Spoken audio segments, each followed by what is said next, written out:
Honorable Président de l'Assemblée nationale, Honorable Président du Sénat, ici représenté par le deuxième vice-président,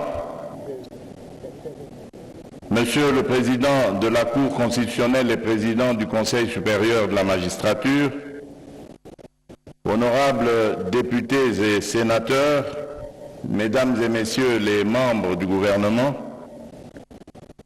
Monsieur le Président du Conseil économique et social, Messieurs les membres des institutions d'appui à la démocratie, Mesdames et Messieurs les membres du corps diplomatique et représentants des organisations internationales accréditées en République démocratique du Congo, Monsieur le bâtonnier de l'Ordre national des avocats, Mesdames et Messieurs les représentants du système judiciaire en vos titres et qualités respectifs, distingués invités, Mesdames et Messieurs,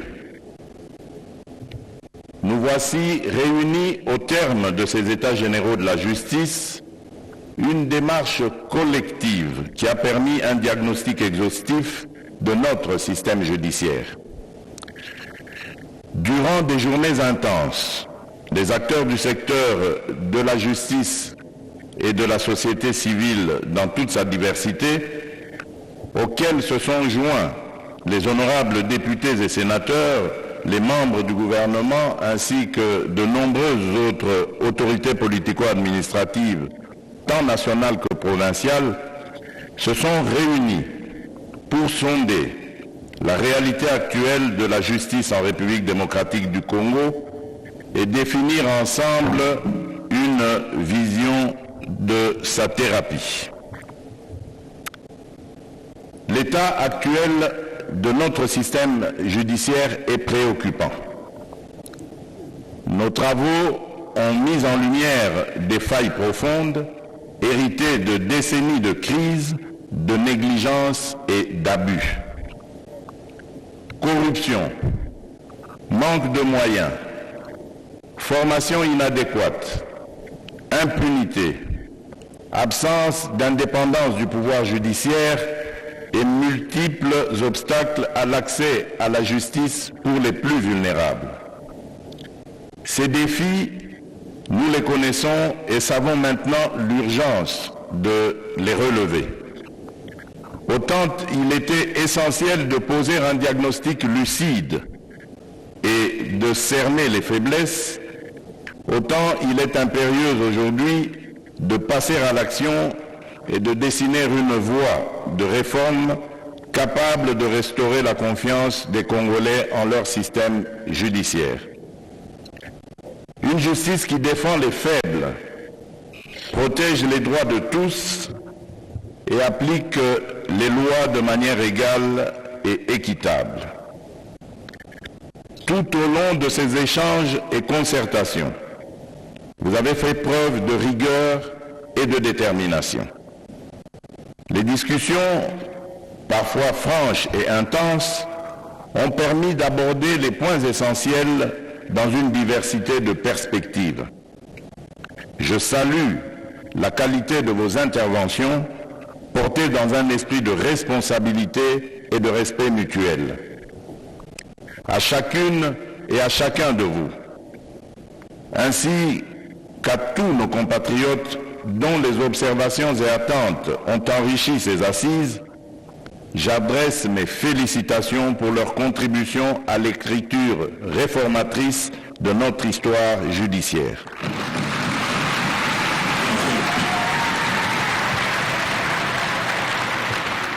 Mesdames et Messieurs, distingués invités, vos échanges au cours des travaux des États généraux de la justice ont permis de dégager des solutions prometteuses. Parmi les recommandations phares, j'ai retenu la révision des cadres législatifs pour garantir l'indépendance effective du pouvoir judiciaire, l'établissement des tribunaux itinérants pour favoriser un meilleur accès à la justice et la mise en place d'une politique de formation continue destinée aux magistrats. Un Un accent particulier a également été mis sur le renforcement de la lutte contre la corruption, avec des sanctions exemplaires, l'amélioration des conditions de travail et des ressources logistiques, permettant ainsi de garantir le prononcé des décisions de justice dans les délais légaux. Enfin, une digitalisation progressive a été recommandée pour accroître l'efficacité et la transparence de notre système judiciaire. Ces recommandations constituent la base solide sur laquelle nous devons bâtir les réformes indispensables. Il n'est plus question de se satisfaire de solutions superficielles. J'insiste, il nous faut des réformes courageuses, des mesures radicales qui transformeront nos institutions de manière durable et qui impacteront positivement les comportements.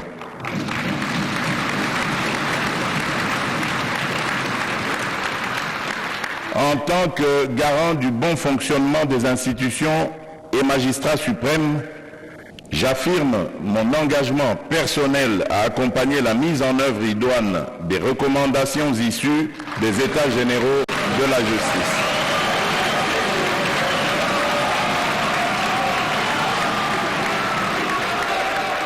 Cette volonté de réforme incarne une priorité nationale, nécessitant une mobilisation sans faille. Dans cette perspective, le gouvernement recevra des directives claires pour déployer les ressources matérielles et financières indispensables au succès des réformes préconisées.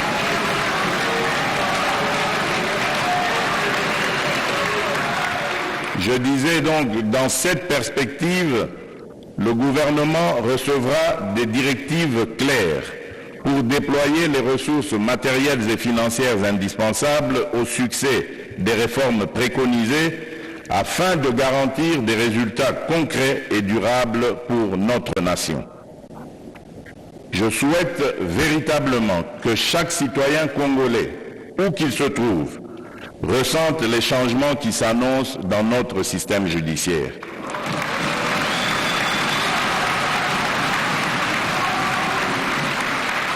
La justice est le socle de la stabilité de notre nation, le ciment de la paix sociale et le garant de notre unité nationale.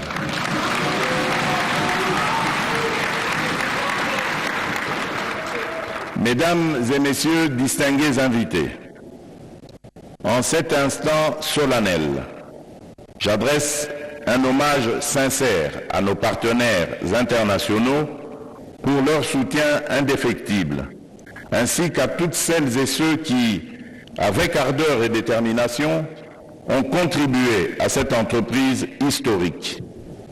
Ensemble, nous avons posé les bases d'une justice renouvelée et robuste. Bien que la tâche soit vaste, elle reste à notre portée par notre unité et notre volonté inébranlable. À vous, mes chers compatriotes ici présents, le peuple congolais, dans toute sa grandeur et sa résilience, nous observe. Il attend de nous de bons résultats et ne va plus tolérer des écarts.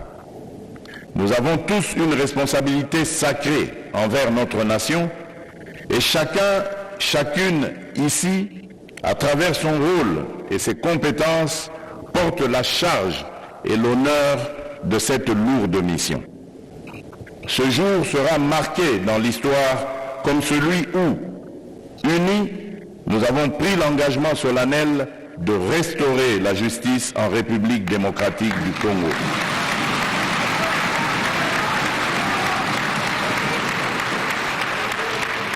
L'histoire jugera sévèrement quiconque trahira cet engagement.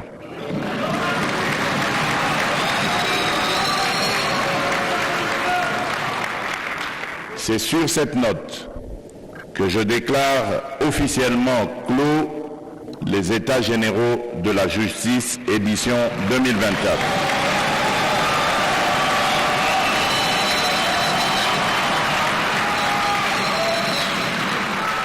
Vive la justice au service du peuple.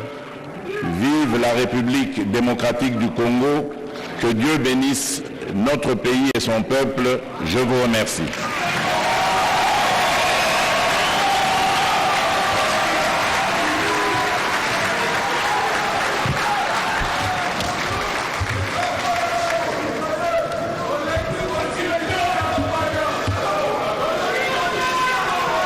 John Zabika lisitwale ekokanga moto oyo akotosa te malako mayemanso pe masengeli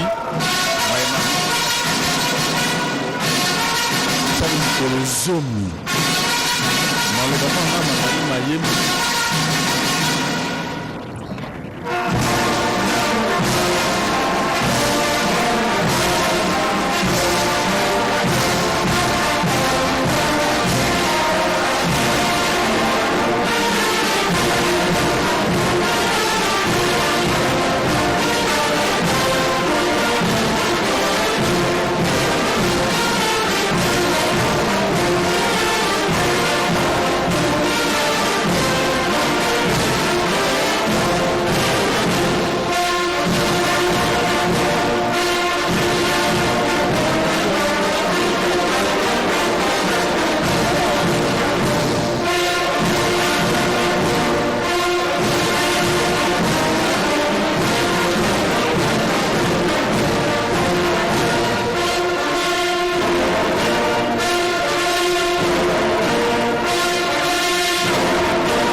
Les assises ont connu la participation de plus de 5000 participants venus de tous bords, de la magistrature, de l'avocature, de l'USARIA, des greffiers, des APJ, des IPJ, de la société civile,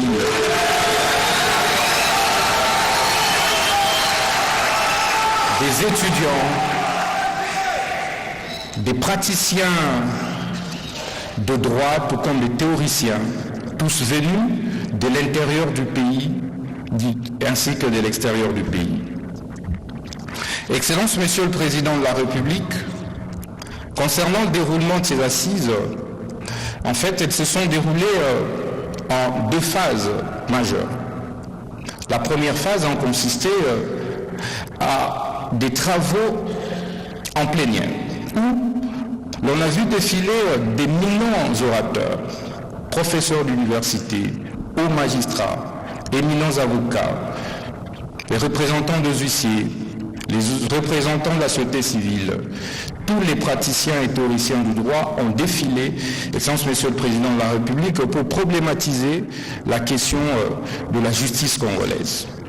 Et ici est donc l'occasion pour moi de pouvoir les remercier de tout cœur. C'est une première que d'avoir mobilisé autant de scientifiques, autant de praticiens autour de la problématique de notre justice. Je tenais du fond du cœur à vous en remercier et ils étaient au nombre de 70. Concernant le diagnostic, Excellence Monsieur le Président de la République, et avant de pouvoir les brosser, je voudrais vous rassurer que les travaux en atelier ont été suffisamment travaillés, suffisamment outillés et ont débouché sur des recommandations fortes qui confortent en réalité la question, la problématique de la justice telle qu'elle est administrée dans notre société. Et les diagnostics, je ne voudrais pas y revenir parce que le rapporteur général s'est largement attardé là-dessus.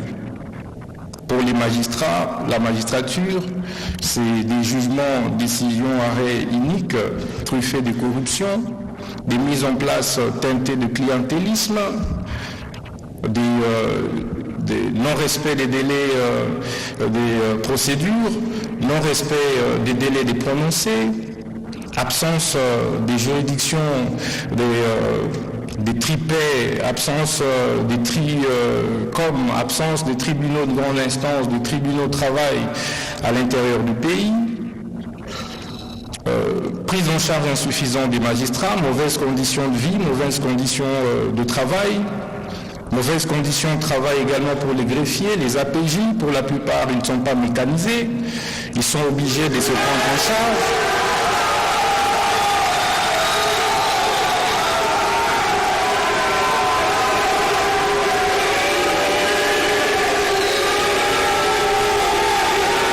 Je disais, Excellence, Monsieur le Président de la République, mauvaises conditions de vie, mauvaises conditions de travail pour d'autres composantes de la justice, en l'occurrence les greffiers, qui pour la plupart ne sont pas mécanisés, ne sont donc pas payés, ils sont obligés de travailler avec leurs propres moyens. Il y a également les APJ, il y a également les secrétaires de parquet qui ne sont pas pour la plupart mécanisés et se nourrissent donc généralement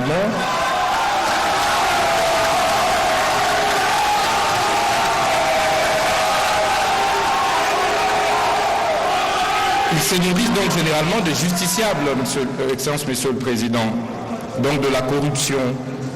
Ils recourent à des pratiques peu honorables, Excellence, Monsieur le Président de la République, parce que leurs conditions de vie et de travail sont peu commodes. Excellence, Monsieur le Président de la République, s'agissant de la thérapie de choc, parce que nous ne voudrions pas nous attarder dessus, il faut une thérapie de choc. Il faut regarder le mal avec sincérité et lui administrer la thérapie qu'il faut. Après avoir fait tous ces diagnostics, Excellence, Monsieur le Président de la République, il nous faut impérativement des mesures fortes. Pour ce qui concerne les ressources humaines, le capital humain, nous proposons des mesures et des décisions fortes et drastiques. La révocation des magistrats et greffiers véreux.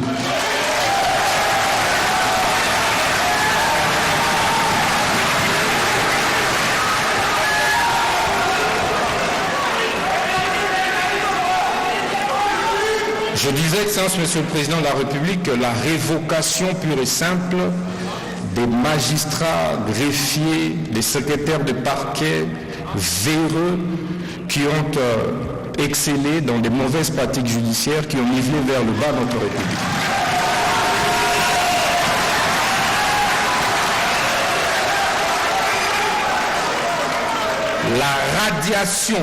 La radiation pure et simple des avocats, des huissiers véreux qui participent également à la déstructuration de notre système judiciaire.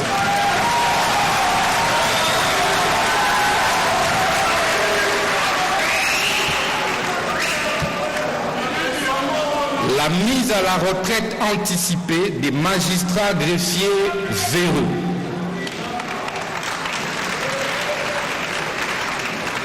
Excellence, Monsieur le Président de la République, nous ne pouvons pas exécuter toutes ces recommandations si les acteurs en présence ne se l'approprient pas. Il y a donc lieu, courageusement, de faire des nouvelles mises en place, générales. De nouvelles mises en place générales au sein de la magistrature, au niveau des greffes, au niveau de secrétaire de parquet, et au niveau de l'inspection générale des services judiciaires, au niveau de l'inspection générale de la police judiciaire de parquet.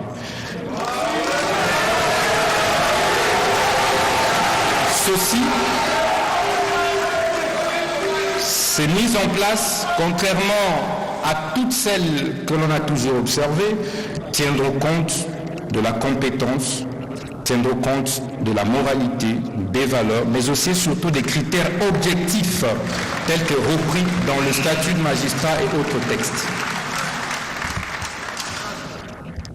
Concernant, Excellence, Monsieur le Président de la République, les textes, il faut une thérapie des chocs aussi à ce niveau-là. Je ne voudrais pas revenir sur la recommandation concernant le Conseil supérieur de la magistrature. la majorité de participants aux assises des États généraux ont opté clairement pour la suppression du CSM et la création du Conseil supérieur de la justice qui va intégrer tous les acteurs de la justice. Parce que la justice, ce n'est pas la magistrature, Excellence Monsieur le Président de la République. Les avocats, les greffiers, les huissiers, la société civile et même d'autres acteurs ont réclamé désormais de faire partie du Conseil supérieur de la justice, Excellence Monsieur le Président de la République. Cela va donc nécessiter de toucher à certains textes, aussi bien le texte fondamental de notre République, je cite l'article 152 de notre Constitution. Excellence Monsieur le Président de la République, concernant le statut des magistrats de parquet et ses rapports avec le ministre de la Justice, il faut clarifier. Le dualisme actuel et même le bicéphalisme créent beaucoup d'anarchie et n'aident pas à la bonne administration de la politique criminelle du gouvernement. Les participants, dans leur majorité, ont donc exprimé le vœu de pouvoir revoir la loi sur l'organisation, compétences et fonctionnement des juridictions de l'ordre judiciaire, en l'occurrence en son article 70. Excellence Monsieur le Président de la République, pour lutter contre la criminalité économique et financière, comme vous l'avez observé, tous les détourneurs de deniers publics, c'est la coule douce. Ils font même des déclarations sur les médias et réseaux sociaux, comme s'ils en avaient le droit.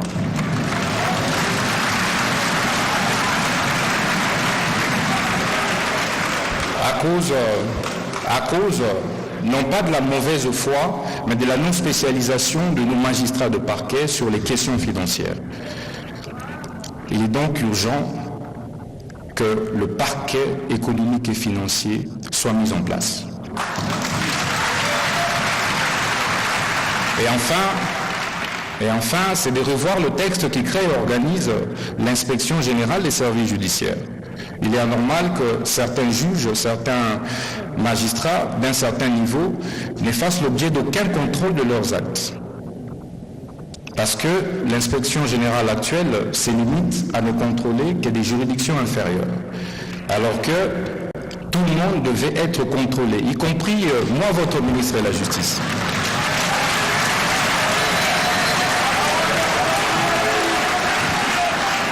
Il faudra donc renforcer le pouvoir de l'inspection générale des services judiciaires, mais également étendre ses prérogatives sur l'ensemble des juridictions, supérieures comme inférieures. Excellence, Monsieur le Président de la République, nous avons également prévu d'aborder la problématique des finances, les moyens financiers. Nous ne saurons rien faire de toutes ces recommandations s'il n'y a pas de moyens financiers, matériels et logistiques conséquents. Nous plaidons donc pour que nous puissions revoir à la hausse le budget qui est alloué à la justice, de 2 à 5% minimum. Ceci va évidemment permettre d'améliorer les conditions de vie des magistrats, améliorer les conditions de vie des greffiers, améliorer les conditions de vie et de travail des APJ-PJ, améliorer les conditions de travail des huissiers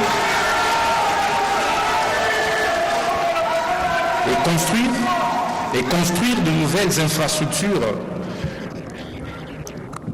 nouvelles infrastructures, aussi bien pénitentiaires que juridictionnelles.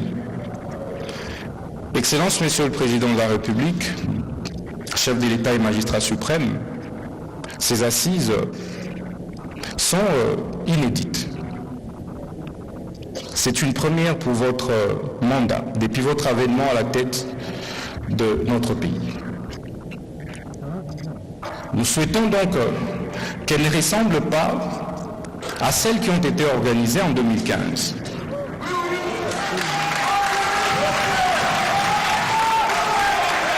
Nous plaidons, Excellence Monsieur le Président de la République, chef de l'État, pour que, au lendemain de la clôture qui sera faite tout à l'heure par votre auguste autorité, que des mesures fortes soient prises et qu'une rupture totale soit faite avec le passé.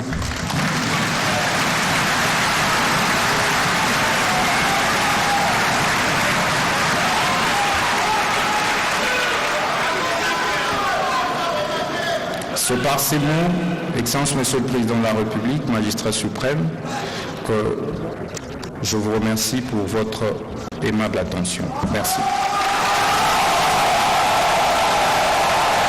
Mathieu Moudibangou.